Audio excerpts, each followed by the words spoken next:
마가복음 16장 6절과 7절 말씀입니다. 마가복음 16장 6절과 7절 말씀입니다. 청년이 이르되 놀라지 말라. 너희가 십자가에 못 박히신 나사렛 예수를 찾는구나. 그가 살아나셨고 여기 계시지 아니하니라. 보라, 그를 두었던 곳이니라. 가서 제자들과 베드로에게 이르기를 예수께서 너희보다 먼저 갈릴리로 가시나니 전에 너희에게 말씀하신 대로 너희가 거기서 배우리라 하라 하는지라. 아멘. 어느 외국인이 그렇게 이야기를 했대요. 한국에 왔는데 마침 그때가 부활절 주일날이었답니다. 시내에서 많은 사람들을 만나고 또 교회로 향하는 많은 사람들을 보았고 또 교회에 가서 부활절 예배를 참여했는데 한국 사람들 얼굴에서 특이한 점을 하나 발견했다고 그럽니다. 그 외국인이 바라봤던 그 모습이 오늘 우리 교회에도 있는 것 같아요. 무엇이었을까요? 우리 기독교 명절 중에서 사실 제일 큰 명절이 부활절이죠. 그럼 제일 큰 명절이면 우리가 어떻게 반응을 해야 됩니까? 기쁨이 넘쳐야 되는데 한국 사람은 주님이 부활하셨다는 그 기쁨보다는 주님이 우리를 위해서 십자가에서 고생하신 그 슬픔을 생각하면서 얼굴에 수심 가득한 모습을 나타내 보였다 그러는데, 이제 오늘 지금 이후로는 주님은 승리하셨습니다. 얼굴에 다 함께 웃음이 가득하시기를 소망합니다.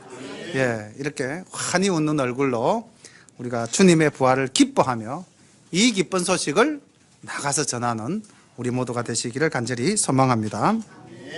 오늘 우리가 본문을 보니까 6절에 보니 그가 살아나셨다, 이 말씀을 천사가 전하고 있고요.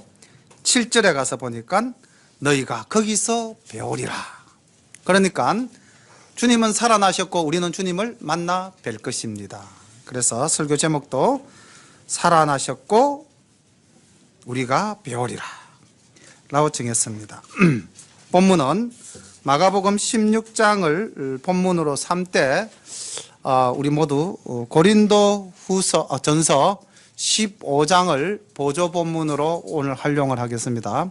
그래서 고린도 전서 15장을 함께 이렇게 표시해 뒀다가 마가복음 16장에서 고린도 전서 15장으로 편하게 넘어가실 수 있도록 미리 조금 준비를 해 두시면 많이 도움이 될 것 같습니다.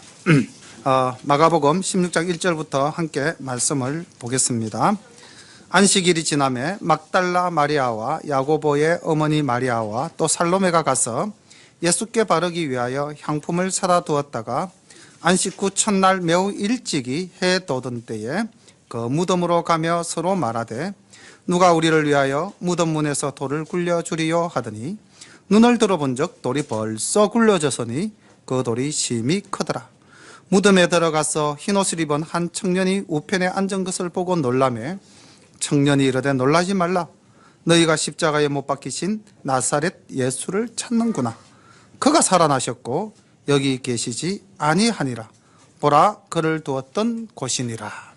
우리는 1절부터 6절까지의 장면에서 세 명의 여인을 만나게 됩니다. 이 여인들은 주님의 장례를 온전히 치르기 위해서 이제 그 돌아가신 주님의 시신에 향품을 바르기 위해 주일날 아침 일찍이 무덤을 향하고 있는 모습을 볼 수가 있습니다. 저는 이 수요일 예배 때도 이 본문을 가지고 잠시 말씀을 드렸지만은 이 본문 속에 나타나는 이 세 명의 여인은 대단한 믿음의 소유자임을 알 수가 있습니다. 그런데 그들이 인식하지 못했던 것이 하나가 있었죠. 무엇일까요? 예수님께서 장사한 지 사흘 만에 살아나신다는 사실을 인식하지 못했던 것 같아요. 주님께서는 틀림없이 나는 살아날 것이다 라고 수차례 말씀하셨지만은 예수님을 저 갈릴리로부터 이 예루살렘까지 따라다닌 여인들이었지만은 그들은 주님이 살아나신다는 사실에 대해서 온전한 믿음을 갖지 못했습니다. 혹시 우리도 오늘 예배당에 나와서 예배를 드리고 예수님을 믿노라 하면서도 혹시 우리 속에 이와 같이 주님의 말씀을 잊어버리고 정말 주님께서 살아나리라 하셨던 그 말씀을 믿지 못하는 그런 경우가 없지는 않나 돌아보게 됩니다. 또한 이 여인들은 주님을 사랑하는 마음, 목숨을 무릅쓰고 로마의 군병들이 지키고 있는 그 무덤 가까이까지 다가가는 그런 용기가 있었지만은 또 한 가지 그들은 인식하지 못하고 있었던 것이 있었습니다. 무엇일까요? 누가 우리를 위하여 무덤의 돌을 치워줄까? 이런 마음을 가지고 있었습니다. 주님께 나아가지만은 그 주님께 나아가는 우리의 장애물을 내가 어떻게 할 수가 없겠다 하는 그 부족한 믿음입니다.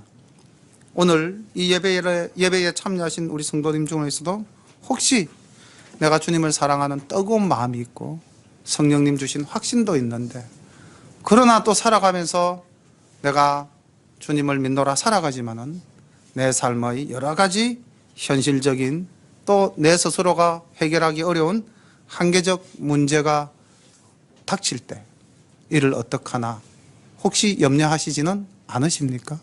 이들의 걱정이 정말 걱정 그대로 있었을까요? 아니면 해결되어 있었을까요? 해결되어 있었습니다. 무덤의 문은 이미 열려 있었고 돌은 굴러져 있었는데 그 돌이 심히 컸다고 이야기하고 있습니다. 우리가 이 땅을 살아가면서 만나는 많은 문제들, 내 스스로 생각할 때는 해결할 수 없을 만큼 큰 문제다라고 생각하시겠지만은 부활하신 주님은 우리의 이 마음을 아시는 고로 그 무덤의 돌문을 열어주셨듯이 그 돌을 치우셨듯이 우리의 문제도 다 해결해 주실 줄로 믿습니다. 사도행전 27장 25절에 보니까 사도 바울은 이렇게 이야기합니다. 그러므로 여러분이요 안심하라. 나는 내게 말씀하신 그대로 되리라고 하나님을 믿노라. 아멘. 우리도 이런 바울과 같은 확신에 찬 믿음 그리고 우리의 문제를 하나님께 기도함으로써 해결될 수 있다는 확신을 가지고 살아가시기를 간절히 소망합니다. 부활의 날 아침에 여러분들 마음속에 이 믿음이 충만하시기를 다시 한 번 더 축원합니다. 부활하신 장소에 누가 있습니까? 천사가 있습니다. 우리 예수님의 탄생 이전에 천사가 나타납니까? 안 나타납니까? 천사가 나타나서 예수님을 수태할 것이라고 마리아에게 고지합니다. 기억나십니까? 그리고 우리 또 예수님께서 세례 요한으로부터 세례를 받으실 때는 어떤 일이 일어납니까? 하늘 문이 열리고 친히 하늘에서 이는 내 사랑하는 아들이다 라는 성령님이 비둘기같이 임하시면서 하신 말씀이 있죠. 마찬가지로 예수님이 부활하셨을 때도 하나님이신 예수님을 증거하기 위해서 천사가 주님의 부활을 이 여인들에게 증거하고 있는 것입니다. 그래서 우리 주님은 틀림없이 이 땅에 우리를 구원하러 오신 하나님이신 예수님이시다. 이것을 증명하고 있습니다. 바울은 로마서 1장 4절에 성결의 영으로는 죽은 가운데서 부활하여 능력으로 하나님의 아들로 인정되셨으니 곧 우리 주 예수 그리스도시니라. 이렇게 하나님이신 예수님께서 이 땅에 오신 것은 우리의 죄를 씻어주기 위함이시다. 우리의 죄를 담당하기 위하십니다. 그 놀라우신 하나님의 이 땅에 오심을 하나님의 방식으로 증거하고 있는 것입니다. 7절 말씀 봅니다. 가서 그의 제자들과 베드로에게 이르기를 예수께서 너희보다 먼저 갈릴리로 가시나니 전에 너희에게 말씀하신 대로 너희가 가서 거기서 배우리라 하라 하는지라. 여자들이 심히 놀라 떨며 나와 무덤에서 도망하고 무서워하여 아무에게 아무 말도 하지 못하더라. 예수께서 안식 후 첫날 이른 아침에 살아나신 후 전에 7 귀신을 쫓아내어 주신 막달라 마리아에게 먼저 보이시니 마리아가 가서 예수와 함께하던 사람들의 슬퍼하며 울고 있는 중에 이 일을 고하매 그들은 예수의 살으셨다는 것과 마리아에게 보이셨다는 것을 듣고도 믿지 아니하니라. 그 후에 저희 중 2 사람이 걸어서 시골로 갈 때에 예수께서 다른 모양으로 저희에게 나타나시니 두 사람이 가서 남은 제자들에게 고하였으되 역시 믿지 아니하니라. 그 후에 11 제자가 음식을 먹을 때에 예수께서 저희에게 나타나사 저희의 믿음 없는 것과 마음이 완악한 것을 꾸짖으시니 이는 자기의 살아난 것을 본 자들의 말을 믿지 아니함일러라. 오늘은 이 본문 속에서 우리는 놀라운 것을 발견하게 됩니다. 어떤 말씀입니까? 차마 밑줄 거라고 말씀은 못 드렸지만은 놀라운 사건이 나타나는데 믿지 아니하니라. 이 믿지 아니하니라는 언제까지 계속될까요? 하나님이 이 땅을 심판하시는 그날까지 믿지 아니한 사람들이 있다는 겁니다. 우리는 믿습니까? 정말 믿습니까? 예. 제자들도 못 믿었는데요. 부활하신 주님을 만난 제자들이 증거함에도 믿지 않고, 막달라 마리아가 증거해도 믿지 않고, 도마는 나머지 10 제자가 다 보고 예수님을 만난다고 해도 나는 뭐라고 이야기합니까? 그를 보기 전에는 도무지 믿지 못하겠노라고 이야기를 했습니다. 혹시 우리 예수님 보셨습니까? 우리도 못 봤죠? 근데 믿습니까? 예. 주님의 부활을 믿는 것은 사실 굉장히 어려운 일입니다. 성령님이 우리를 지배하지 않으면은 우리의 이성은 그것을 진리로 받아들이지 않으려고 합니다. 우리가 나가서 아무리 전도를 해도 마음이 돌같이 굳어 있는 사람, 자기의 지성을 믿는 사람, 자기의 이성을 믿는 사람은 믿지 않습니다. 예수님? 하나님? 어디 있어? 절대 믿지 않습니다. 부활하셨다 그러면 웃기는 소리 하지 마. 얼마나 믿기가 힘들었는지 말씀드렸다시피 도마도 믿지 못했습니다. 주님께서는 그 도마에게 이렇게 말씀하셨습니다. 예수께서 가라사대 너는 나를 본고로 믿느냐? 보지 못하고 믿는 자들은 복되도다 하시니라. 도마가 주님을 배웠을 때에 자, 내 손을 만져봐라, 내 옆구리에 넣어봐라, 너의 손을 했을 때 도마가 고백합니다. 주는 그리스도시여 하나님의 아들이십니다. 내가 이제 믿나이다. 그러나 오늘날 우리 많은 성도님들은 말씀을 통해서 우리는 예수님을 믿습니다. 그런데 초대교회 교인들도 예수님을, 부활하신 예수님을 믿지 못했던 것 같아요. 어떻게 할 수 있나요? 조금 전에 제가 보조본문으로 쓰겠다고 한 고린도전서 15장은 부활장이라고도 이야기되어지는데 왜 고린도전서 15장에서 바울이 한 장에 걸쳐서 주님의 부활을 이렇게 증거하며 설교하고 있을까요? 그것은 고린도 교인들이 부활하신 주님을 믿지 않았기 때문이에요. 자, 그렇다면은 그냥 이들이 믿지 않았느냐 아니면 믿지 않을 만한 뭔가가 있었는가? 우리가 역사학적으로 살펴보니까 두 가지 이유가 있더라고요. 주님 부활하신 것을 예수님의 제자들이 보고도 전했는데도 많은 사람들이 믿지 않은 이유가, 그럴 만한 이유가 있더라고요. 첫 번째 이유가 그 당시 유대 사회에 널리 퍼졌던 시체 도난설입니다. 예수님 죽으셨어. 그런데 그 죽은 예수님의 시체를 제자들이 훔쳐가서 걔네들이 예수님 살아나셨다고 거짓 증거하고 돌아다니고 있어. 그 역사적 실체를 한번 찾아보겠습니다. 마태복음 28장 11절을 한번 펴보시기 바랍니다. 마태복음 28장 11절부터 15절까지 보시면은 왜 그 당시 많은 사람들이 예수님의 부활을 믿지 못했는가? 진실이 아닌 거짓이 진리를 왜곡하는 대표적인 장면을 보게 됩니다.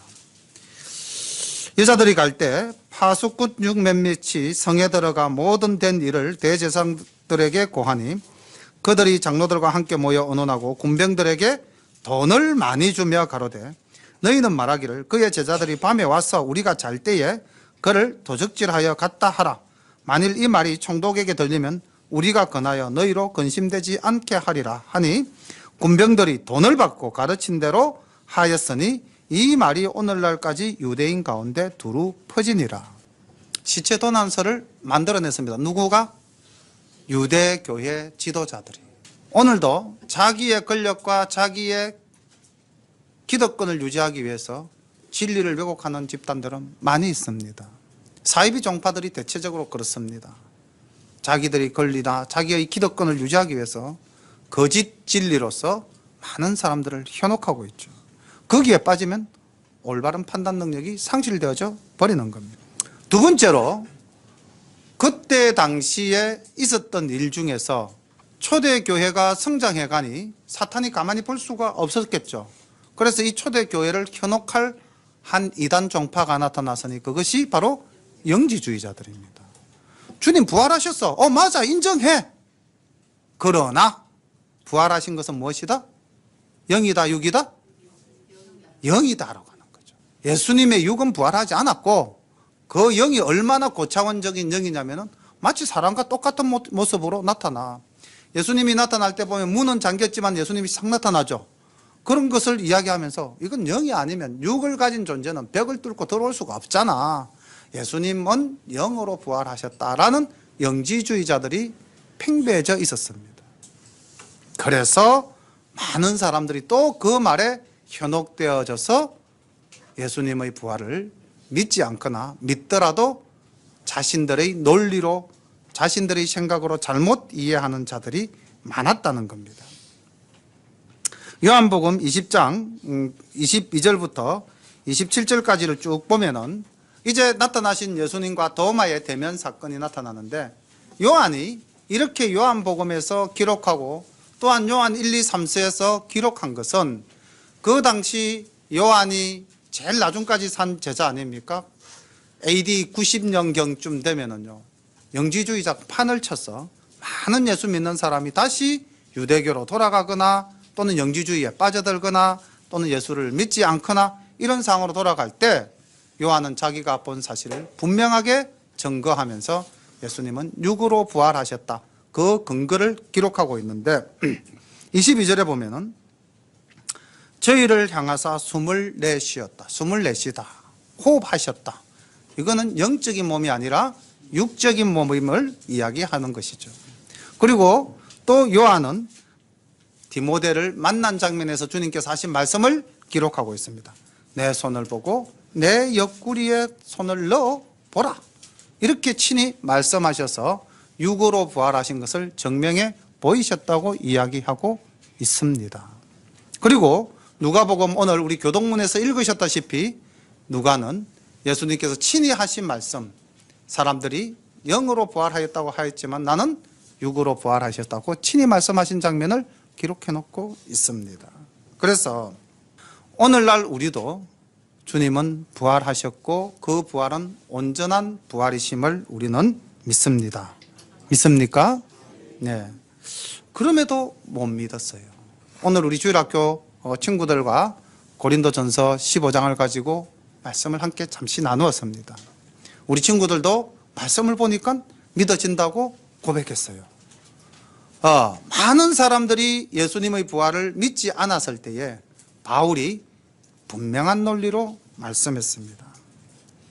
예수님은 부활하셨습니다. 그것을 증명해 보였습니다. 그러면서 바울은 이렇게 이야기했어요. 만약에 주님이 부활하시지 않으셨다면은 입포 가정법을 깔고요, 만약에 주님이 부활하지 않았다면 어떻습니까? 오늘 우리가 믿고 있는 이 기독교가 참된 종교입니까? 거짓된 종교입니까? 거짓된 종교가 되어버리는 거죠. 만약에 주님이 부활하시지 않으셨다면 우리의 믿음은 참된 것이 됩니까? 헛된 것이 되어버립니까? 헛된 것이 되죠. 만약에 주님이 부활하시지 않았다면 우리가 오늘날 전도하는 것이 참으로 진리를 전하는 것입니까? 아니면 내 말을 전하는 것입니까? 내 말을 전하는 것이죠. 모든 것이 다 헛된 것이라고 이야기합니다. 그리고 한 번 더 생각해 보십시오. 주님이 부활하시지 않았다면 오늘 이 자리에 앉아서 우리가 이 예배를 드리고 있는 우리들은 어떨까요? 세상 사람들은 오늘 꽃구경 갑니다. 절깁니다. 그런데 우리는 여기 이 자리에 지금 앉아 있습니다. 누가 더 행복한 사람입니까? 주님의 부활이 없다면 우리는 불쌍한 사람이요, 저들은 행복한 사람이 될 것입니다. 그렇지 않습니까? 바울은 주님의 부활이 만약에 진실이 아니라면 고린도전서 15장을 한번 펴보시기를 바랍니다. 고린도전서 15장 17절 17절부터 우리 19절까지 말씀을 함께 봉독하겠습니다. 시작. 그리스도께서 다시 사신 것이 없으면 너희의 믿음도 헛되고 너희가 여전히 제 가운데 있을 것이요 또한 그리스도 안에서 잠자는 자도 망하였으리니 만일 그리스도 안에서 우리의 바라는 것이 다만 이 생뿐이라면 모든 사람 가운데 우리가 더욱 불쌍한 자리라. 예, 바울은 부활이 없다면 우리는 한없이 불쌍한 존재라는 것입니다. 그리고 부활이 없다면 이 땅에서의 삶, 이 생이 우리의 모든 것이 되어져 버립니다. 그러면 쾌락을 즐기고 물질을 쫓아서 살며 자기 마음껏 사는 그 사람이 잘 사는 사람이요. 내세도 없는데 내세가 있다고 믿고 살아가는 우리는 한없이 불쌍한 존재일 수밖에 없지 않느냐. 그렇게 이야기하고 있습니다. 만약에 주님이 부활하시지 않았다면 12절로 올라가서 14절까지 우리 한번 다시 읽어볼까요? 시작.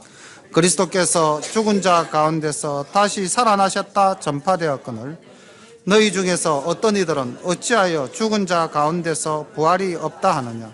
만일 죽은 자의 부활이 없으면 그리스도도 다시 살지 못하셨으리라. 그리스도께서 다시 살지 못하셨으면 우리의 전파하는 것도 헛된 것이요 또 믿음도 헛된 것이라. 예, 됐습니다. 14절까지. 예, 모든 것이 다 헛되다는 것입니다. 과연 우리는 이렇게 헛되이 살고 있습니까? 아니죠. 우리는 확실한 부활의 믿음을 가지고 살아가고 있습니다. 자, 이렇게 지금 부활이 없다는 고린도 교회 교인들을 위해서 바울은 이제 성경 말씀으로 주님 부활하셨다는 것을 증명해 보이고 있습니다. 고린도전서 15장 3절과 4절 말씀을 한번 볼까요?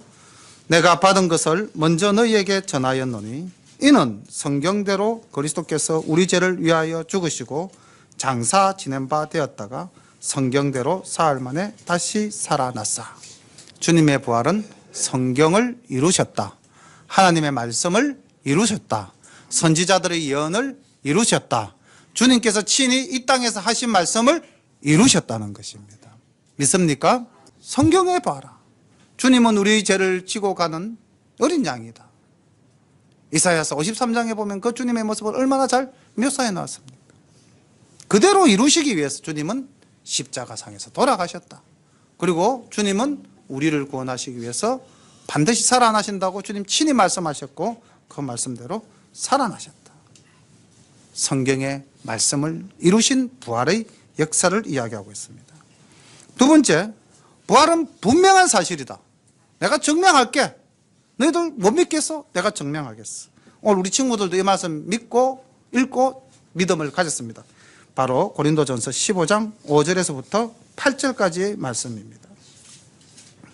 부활하신 주님께서 15장 5절 게바에게 보이시고 후에 12제자에게와 그 후에 500여 형제에게 일시에 보이셨나니 그 중에 지금까지 태반이나 살아있고 어떤 이는 잠들었으며 그 후에 야고보에게 보이셨으며 그 후에 모든 사도에게와 맨 나중에 만삭되지 못하여 난 자 같은 내게도 보이셨느니라. 예수님이 한 명 앞에 나타났다면은 제가 거짓말한다라고 안 믿을 수도 있고 두세 명 앞에서 나타났다 할지라도 쟤네들이 짜고 거짓말하고 있어 안 믿을 수 있겠지만은 몇 명 앞에 나타나셨다? 500명 앞에 나타나셨다. 이것은 진실이 아닌 이상 500명이 한 입으로 같은 말을 할 수가 없다는 것입니다. 분명히 예수님은 역사적으로 부활하셨다는 것을 바울이 증명하며 성경을 이루셨고 역사적 사실이다. 그리고 그렇게 부활하신 주님은 왜 부활하셨는가? 부활하신 이유가 무엇인가? 거기에 대해서 우리들에게 이렇게 확신의 소망을 주고 있습니다. 15장 20절부터 우리 22절까지 함께 한 목소리로 읽어보겠습니다. 시작. 그러나 이제 그리스도께서 죽은 자 가운데서 다시 살아 잠자는 자들의 첫 열매가 되셨도다. 사망이 사람으로 말미암았으니 죽은 자의 부활도 사람으로 말미암는도다. 아담 안에서 모든 사람이 죽은 것 같이 그리스도 안에서 모든 사람이 삶을 얻으리라. 아멘. 예수님은 우리들의 부활에 대한 첫 열매가 되셨고 우리도 그 예수님처럼 부활할 수 있다는 것을 보여주셨습니다. 믿으십니까? 우리에게 참 소망을 주셨습니다.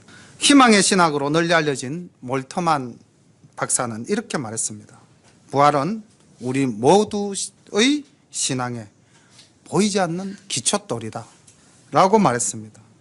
우리에게 부활신앙만큼 우리를 강하게 하는 것이 없습니다. 우리에게 부활의 신앙만큼 우리를 역동적으로 만드는 것도 없습니다. 우리가 부활신앙을 가졌기 때문에 담대하게 나가서 전도할 수 있는 것 아니겠습니까?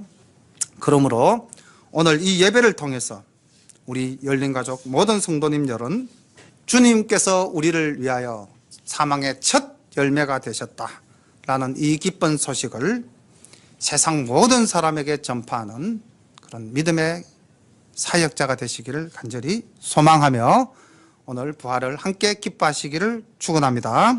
기도드리겠습니다.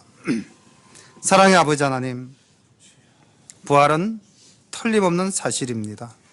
사탄 마귀가 여러 가지 방법으로 우리를 현혹하여 부활의 진실을 가리고자 하였지만은 500여 사도들과 많은 이후의 믿음의 선진들이 주님의 부활을 친히 보고 증거하고 오늘날까지 역사하여 이 땅의 수많은 사람들이 주님 부활을 함께 기뻐하며 그 소망을 품고 오늘도 여전히 선교로 힘을 쏟고 있습니다.